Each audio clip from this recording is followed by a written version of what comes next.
என் அன்பு சகோதர சகோதரிகளே, ஆண்டவர் நாமத்திற்கு சோத்திரம். தினம் ஒரு ஜப வழியாக பேசிக் கொண்டிருப்பது உங்கள் அன்பு சகோதரன் பிரபு. எப்படி இருக்கீங்க? இன்றைய நாள் எப்படி போச்சு? உங்களுக்கு மகிழ்ச்சியா இருந்தீங்களா? எப்பவுமே சந்தோஷமா இருங்க. நாம் நினைப்பதற்கும் வேண்டுவதற்கும் மேலான ஆசீர்வாதங்களை ஆண்டவராகிய கர்த்தர் நமக்கு தரப்போறாருங்க. திகையாதீங்க, கலங்காதீங்க, நான் உங்க கூட தான் இருக்கேன். ஜெபியுங்கள் தினந்தோறும் அப்படின்னு சொல்றாங்களா? 5 நிமிஷம் ஜெபம் நம்ம வாழ்க்கையில பல அற்புதங்களை செய்ய போகுதுன்னு சொல்லிட்டு இருக்கேங்க. செஞ்சு பாருங்களேன். 5 நிமிஷம் ஜெபம் எப்படி இருக்குன்னு பார்க்க போறீங்க. அடுத்த நிமிஷம் கமெண்ட்ல கண்டிப்பா சொல்ல போறீங்க, பிரதர் இந்த விஷயம் நடந்தது பிரதர், ஜெபிச்சதால தான் கிடைச்சதுன்னு சொல்ல போறீங்க. பாருங்க, முழு இருதயத்தோட முழு உள்ளத்தோட ஏசப்பாவை தேடுங்க. அப்பா எனக்கு எல்லாமே வேணும்ப்பா, எனக்கு இந்த விஷயம் வேணும், நான் உங்ககிட்ட தான் கேட்க முடியும், வேற யார்ட்ட கேட்க முடியாது. எனக்கு இந்த போஸ்டிங் வேணும், நான் இந்த இதுல வந்து நான் ஜெயிக்கணும், எனக்கு நீ தான் உறுதுணையா இருக்கணும். நான் அந்த ஓடுகளத்துல ஓடும் போது நீங்க என் கூட உறுதுணையா இருங்க, எனக்கு சோர்வை கொடுத்துடாதீங்க, மன தெம்ப கொடுங்கப்பா அப்படின்னு சொல்லி கேளுங்க. அப்பா நான் இதுல நான் வீக்கா இருக்கா, எனக்கு அந்த வீக்னஸ் எனக்கு போக்கிடுங்கப்பா, தைரியத்தை கொடுங்க சொல்லி கேளுங்க. ஒவ்வொரு நாள் நம்ம கேட்கறது தட்டாம தரக்கூடிய தேவன் யாருங்க? நம்ம அப்பா ஏசப்பா மட்டும்தாங்க. ஜெபியுங்கள் 5 நிமிஷம். இன்றைய நாளில் கூட சூப்பரான ஒரு நினைவை உங்க என்ன ஷேர் பண்ண போறேங்க. எல்லாருடைய வாழ்க்கையிலும் பல கனவுகள் லட்சியங்கள் இருக்கும். என்ன உங்களுக்கே இருக்கும்ல, என்னோட கனவுகள். ஆனால் நான் வந்து என்ன பண்ணேன் அப்படின்னா, அந்த கனவை நான் நினைவாக்காமலே உள்ளுக்குள்ளே வச்சு பூட்டி வச்சுட்டேன் பிரதர். எதுவுமே பண்ண முடியல, வயசும் ஏறிட்டு போயிடுச்சு அப்படின்னு ஃபீல் பண்ணுறீங்க நிறைய பேர். ஆனால் இவர் அப்படி கிடையாதுங்க. சின்ன வயசுல ஒரு கனவு இருக்கு, நான் போலீஸ் அதிகாரி ஆகணும், அது உயர் அதிகாரி ஆகணும் அப்படின்னு சொல்லி லட்சிய கனவு ஓடிட்டு இருக்கும் போது அவருடைய நண்பர்களும் அவருடைய உறவினர்களும் என்ன சொல்றாங்கன்னா, ஏன்டா நீ இருக்க உடம்புக்கு நீ எல்லாம் போலீஸ் எல்லாம் போக மாட்டா, வேஸ்டா நீ அப்படின்னு சொல்லி வாய்க்கு வந்ததெல்லாம் பேசுறாங்களாம். அவர் அதை கூட பொருட்படுத்தல. பேசுற வாயை அடைக்கணும் அப்படின்னா என்ன பண்ணோம்?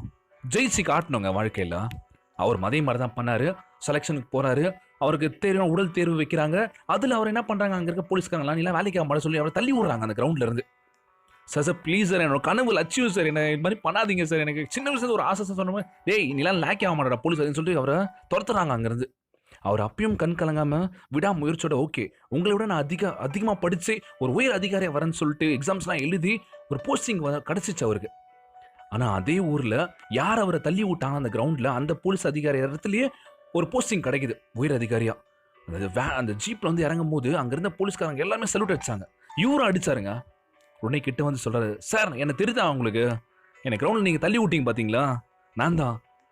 அவருக்கு என்ன பேசுறதுன்னே தெரியல. என்ன மன்னிச்சிருப்பா அப்படின்னு சொல்லி, இல்ல வேணாம், இனிமேலும் யாரும் இது மாதிரி பண்ணாதீங்க. நீங்க ஏன் ஒல்லியா இருந்தா எங்களால வந்து போலீஸா ஆக முடியாதா? ஏன் உடலுக்குள்ள ஷார்ட்டா இருந்தா எங்களால எதுவும் பண்ண முடியாதா? ஒரு சில விஷயங்கள் ஓட நம்மளுக்குள்ள. யாரையும் பார்த்து எடை போட்டுறாதீங்க தயவு செய்து. அவங்களுக்குள்ள திறமைகள் நிறைய இருக்கும், ஆனால் அவங்க ஜெயிச்சு வரும்போது நம்மளால எதுவுமே பேசவே முடியாது அப்படின்னு சொல்லுவாங்களாம். ஸோ நீங்களும் வாழ்க்கையில் சோர்ந்து போயிடாதீங்க. முடியும் என்ற லட்சியத்தோடு வாழ்க்கையில் ஓடிக்கிட்டே இருங்க. நம்ம ஆண்டவராகிய இயேசு கிறிஸ்து என்றைக்கும் கைவிட மாட்டார். நம்ம ஏன் இப்படி இருக்கோம், நம்மளுடைய வாழ்க்கை ஏன் இப்படி இருக்குன்னு சொல்லிட்டு ஃபீல் பண்ணாதீங்க. எதுவாக இருந்தாலும் நம்ம ஏசப்பா கிட்ட ஒப்பு கொடுத்துருங்க, அவர் பார்த்து பாருங்க. ஜெபியுங்கள், அதான் சொல்கிறேன், 5 நிமிஷம் ஜெபம். அப்பா எனக்கு இந்த விஷயம் வேணும், எனக்கு அதுதான் வேணும், அடம் பிடிங்க அவர்கிட்ட, கண்டிப்பாக கொடுப்பாருங்க.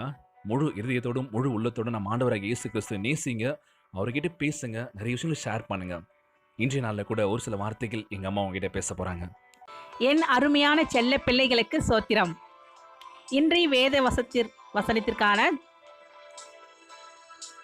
திருப்பாடல்கள் 100. என் உயிரே ஆண்டவரை போற்றிடு, என் முழு உள்ளமே அவரது திருப்பெயரை ஏத்திடு. அவர் உன் குற்றங்களை எல்லாம் மன்னிக்கின்றார், உன் நோய்களை எல்லாம் குணமாக்குகின்றார். அவர் உன் உயிரை படுகுழியினின்று மீட்கின்றார். அவர் உனக்கு பேரன்பையும் இரக்கத்தையும் மணிமுடியாகச் சூட்டுகின்றார். அவர் உன் வாழ்நாளை நலன்களால் நிறைவுறச் செய்கின்றார். இன்றைய நாள்ல கூட வேதத்தை வாசிக்கணும் அப்படின்னு சொல்லும் போது நிறைய பேருக்கு தடுமாற்றங்கள் ஏற்படும். எங்க அம்மாக்கு ஆரம்பத்தில் தடுமாற்றம் இருந்துச்சு. ஸோ வேதம் வாசிப்பது அப்படின்றது நம்ம ஆண்டவராகிய இயேசு கிறிஸ்துவ உள்ள அப்சர்வ் பண்ணி தான் நம்ம படிக்க முடியும். அசால்ட்டா படிக்க முடியாது. எந்த ஒரு வேதத்தையும் நம்ம கையில கொடுத்துட்டா படிங்கன்னு சொன்னா தடுமாற்றம் கண்டிப்பா இருக்கும். அதனால யாரும் பயப்படாதீங்க. தினந்தோறும் வேதத்தை வாசிப்போம், ஆண்டவரை நேசிப்போம். என்னை மிகவும் அதிகமாய் நேசிக்கின்ற என் அன்பின் ஆண்டவரே, நீ சொன்னபடியே என்னை குறித்த உமது வழிகளும் நினைவுகளும் மிகவும் உயர்ந்தவையா இருக்கின்றதப்பா. நீர் எங்களை ஆசீர்வதியும், எங்களுடைய வழிகளின்படி அல்ல, உமது நினைவுகளின்படி உமது சித்தத்தின்படி என்னை ஆசீர்வதியும் ராஜா. இனியும் என்னால் காத்திருக்க முடியாதப்பா. பொறுமை இழந்திருக்கின்ற என் இருதயத்தை கண்ணோக்கும், என்னை ஆசீர்வதித்து தடையாக இருக்கின்ற ஒவ்வொருவற்றையும் அடியோடு அழிச்சரலும் அப்பா, நீக்கியறலும். நான் இழந்த எல்லாவற்றையும் நீர் எனக்கு திரும்ப தருவீர் என்ற விசுவசிக்கின்றேன் அப்பா. இந்த ஜபத்தை கேட்டுக்கொண்டிருக்கும் அனைவருக்கும் ஜெபிக்கின்றேன். எல்லாருக்கும் பல பிரச்சனைகள் இருக்கும்பா, அந்த பிரச்சனையை நீங்க வந்து சுமூகமா முடிக்க வேண்டும் என்று ஜெபிக்கின்றேன். நோய் அவதிப்பட்டு கொண்டு ஒரு பிள்ளைகளை தொடர்ந்து சுகம் தருவீர் என்று சொன்னீரப்பா. கண்டிப்பா தொட்டு சுகத்தை தாங்கப்பா.